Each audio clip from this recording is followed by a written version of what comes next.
Hello, everybody, and welcome back to Gator Truth.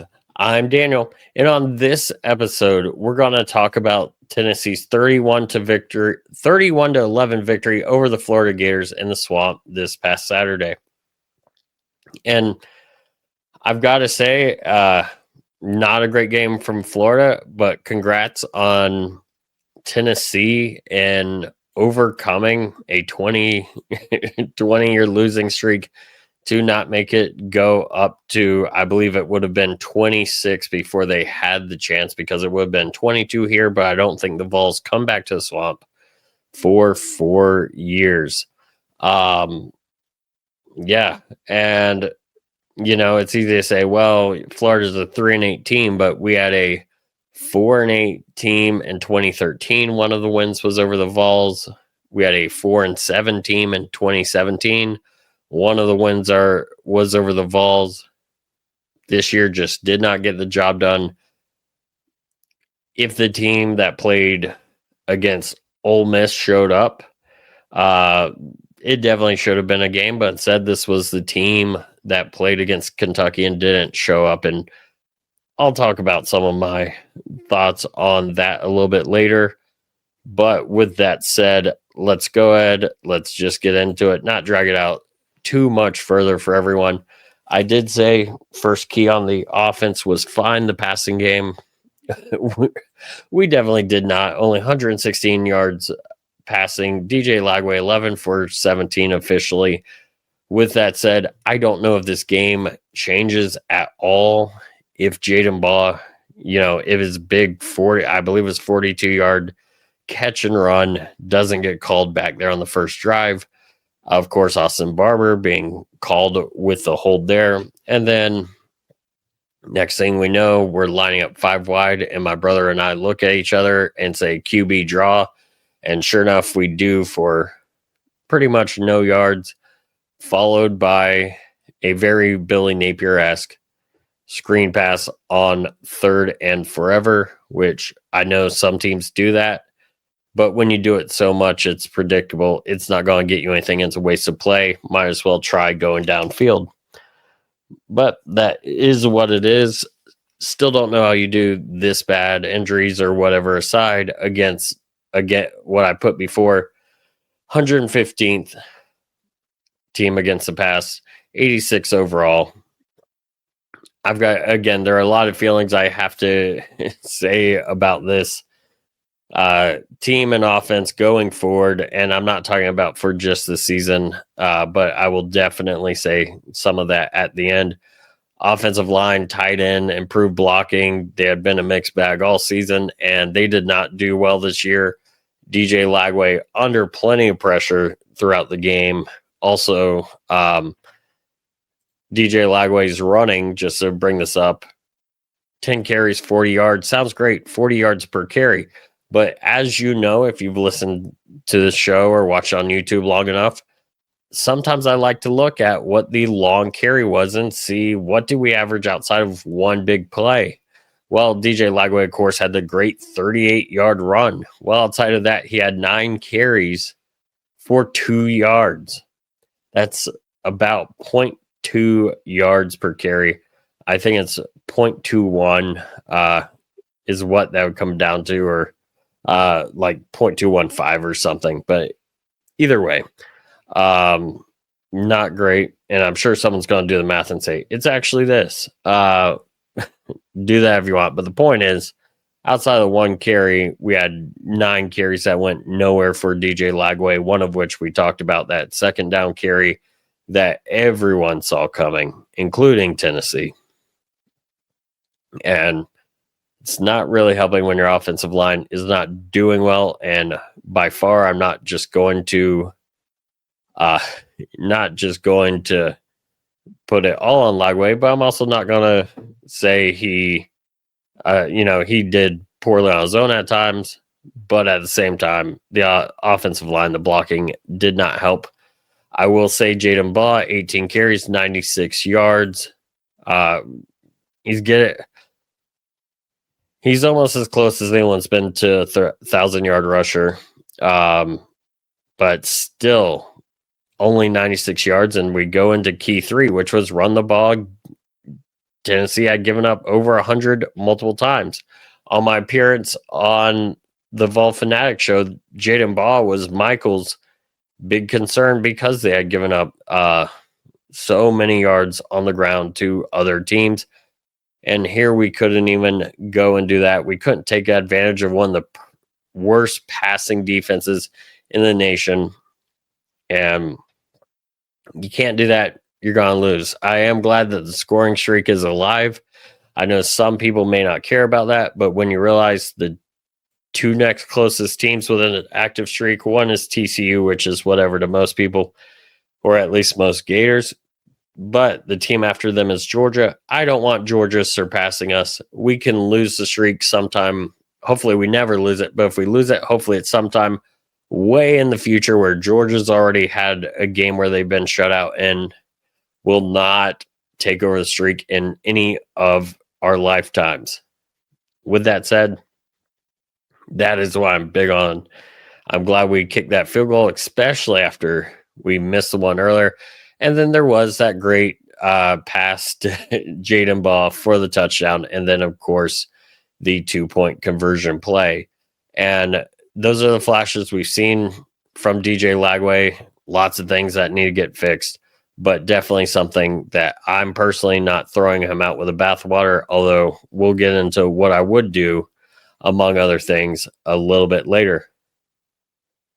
And now, moving on to the defense. I said let's have solid D. Tennessee, number 2 in total offense. First drive, they marched down the field. They scored. I really didn't have as much of a problem with that. I mean, obviously, you want to get a stop, of course. But this is a Tennessee team that's moved the ball. Florida's been poor on first drives throughout the year, but then many times have come back and done really well the rest of the game. I mean, look at the Ole Miss game. Looked poor the first 2 drives, ended up, doing well enough to take the lead and really give us a shot to win. Unfortunately, did not get there. In this game, just poor all the way around. The 31 points given up in the first half was more than enough needed. I thought Tennessee would score 30, so holding them to 31, especially after that first half, I do believe was overall what I expected. I didn't expect Florida to shut down the number 2 offense in the nation. I don't know who did, but it is what it is. Discipline D. How many times did we see something crazy like Tennessee's 3rd and long and then they run the ball down to the 1-yard line? Or we see our infamous Spitter not fall on a fumble, which I think was the play before that. And our infamous Spitter also getting a ridiculous roughing the passer call. No discipline at all. And then also hypo testing the fundamentals. There were guys running open all night. Solid pass defense because this was a pass offense. Well, Tennessee really didn't need to go to the air too much in this game because they ran for 248 yards. Deshaun Bishop, 116 yards, long of 28, but also Star Thomas, 9 carry, 71 yards, 7.9 yards per carry, long of 52. Now, if we did the same thing with him, 52 yards, take that away. He's got 8 for 19 yards, so that's 2-point-something yards per carry. But when you have a big 52-yarder, kind of changes the outlook on a few things as well. But pass defense only gave up 204 yards, but you're not going to throw the ball too much if you have a 31-point lead. Why risk injury to your quarterback and other people when you can just hand it off, run the clock down, put more pressure on the other team because the clock's running, less chance of a pick six, something crazy happening. And Joe Aguilar has had problems with turnovers at times throughout the year. So kudos to Tennessee getting up and then finding ways to just continue to keep the pressure on. Didn't need to score in the second half. And truthfully, what they probably could have done is the Bourbon Bowl offense, which is just take a knee and know the other team probably won't come back on you. But that is what it is. Jaden Robinson, 4 solo tackles, 9 total tackles. Aaron Childs also doing well at that linebacker spot, 9 total tackles. Jaden Woods talked about how I'd love to see him have an Alex Brown 1999 type game. He did have 1 sack, 1.5 tackles for loss. Miles Graham, 8 total tackles, 2 solo, half a tackle for loss. Lots of young guys there doing good things in that front 7. However, the rest of it at times definitely questionable. Honestly, not sure what to think on some of the other things we saw. Caleb Banks not making as big of an impact as I hoped. And it's anyone who wants to say, well, whatever. I mean, I was hoping for more of an impact on that run defense, and we gave it 248 yards. So it is unfortunate. I'm glad he came back. Definitely a gutsy thing to do. Unfortunately, the rest of the defense, or most of the rest of the defense, were not on the same page. There were some questionable personnel decisions there at safety, where they had a guy who was playing 25 yards deep. You spend so much money. I believe it was Blue Orange Gator on Twitter said you spend $800,000 on these top ranked true freshman safeties, and you've got a walk-on white safety out there not doing much of anything. And yeah, there's definitely a lot of money being wasted as far as what this team is, as far as money put into it. And now let's go ahead. Let's get into the just team overall. I need to see few penalties, which, to be honest, I don't remember there being a ton of penalties.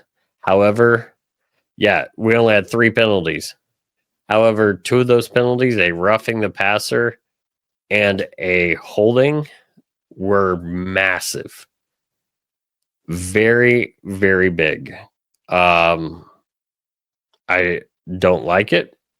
But sometimes few penalties also have to be in spots where it doesn't matter. Like I said, this may be a completely different game if that Jaden Baugh, big time reception doesn't get called back, and if Florida scores on that first drive, maybe this becomes a shootout. But instead it doesn't. If we start strong, which was the key number 2, and get the crowd into the game, which that crowd was amazing. I tweeted it out, and I'll stand by it. First thing is, Channing, you move back, you suck. Down 28 is hilarious. Doing it down 31-0 is even more hilarious. And then also throwing out there, really loud, we are the boys, really loud, won't back down, and you're getting the doors blown off you. Kudos to a home crowd that does that, because I can tell you there are not many crowds that would be down that much that would still have that many people there to go nuts at the end of the third quarter. In fact, I'd venture to say most teams on our schedule would have it looking like a typical Miami home game by the second quarter. And I'm looking at our opponents here as well, if they were losing like that to another team. So good on the crowd being there, being loud. Unfortunately, the team did not match your energy. It is what it is. And need to see a big special teams play. And boy, we did not see any of that. In fact, we saw the opposite. I still don't understand the exact rule of it, but whatever happened to give us the ball at the 1 yard line, and I know someone will try and explain it, and it's like, if that ball's live once it hits the ground, I don't see how, unless he's kneeing it, the ball is what it is there. Because if you're going with a fair catch, then you might as well go with the ball goes to the 35-yard line, or else it's a really terrible loophole in a rule, and it needs to be fixed. But either way, there, no big special teams plays for the Gators. And then, all right, I said I'd do it. I'd talk about what some of my thoughts are after watching a poor performance by the Gators. Again, great performance by Tennessee. Also, bad performance by Florida. Both things can be true. But what I would say is definitely there's some question about effort going on. I think that's fair. And I've said Florida victorious, and I think this would go a long way with letting people know whether they should continue to invest or not. Is my understanding is this is a $15 to $20 million roster and is up there with in amounts with some of the top teams in the nation. It's looking like there's going to need to be a lot of portal guys coming in. And if there are people on that video, and I'm quite sure, and Dave Waters of Gators Breakdown kind of said the same thing the other day on Twitter, which is pretty sure those contracts are annual. So when it comes time to re-sign those contracts, players were out there not giving effort. You got to lowball them, in my opinion. You're not going to be out here giving effort. How can we trust with a new coach coming in, whoever that may be, whether it's Lane Kiffin, Lincoln Riley, Jed Fish, whoever? How can we know you're not just going to quit halfway through the season? How do we know we're going to give that effort? Oh, you're making $300K? Sure, go try and find that somewhere else. Because we need money for the portal. And also, if we spend that money, we can't be putting on walk-ons when we have, guys who don't have the red shirt anymore, not going and playing those positions. That's a personnel decision that just gobbles my mind. But also, I think some of these players we are probably overpaying for. I mean, there are other players, Jaden Baugh, pay him to the moon to come back next year. VB3, Miles Graham, Aaron Childs, pay him to the moon. There are definitely people that are worth it. We've also got, money that's invested in Austin Barber, Jake Slaughter, they graduate, Tyreek Sapp graduates.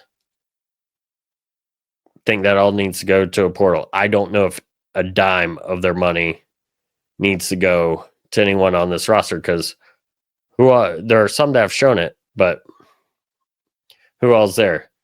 And I also think our players that are making multiple millions, maybe come down on that a little. Help us get help around you. Help us get, if you're DJ Lightweight, help us get a better O-line because who's coming through once you lose Jake Slaughter, Austin Barber, Damian George? Who do you think's going to come through to protect you if you stay with the Gators? Pull the Michael Jordan where you take a little bit less so you can have a better team around you. Also, have you earned what you've been paid? And I don't mean to pick on Lagway, but by far one of the highest paid players on this team.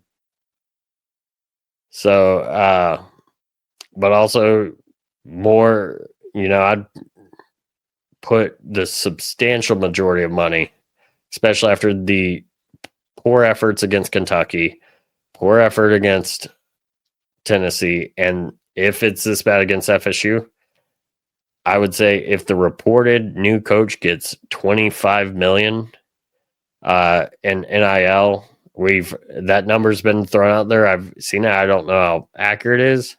25 or more million. I think you max out this roster at 5 or 6 million. And if players want to earn more, show us you want it.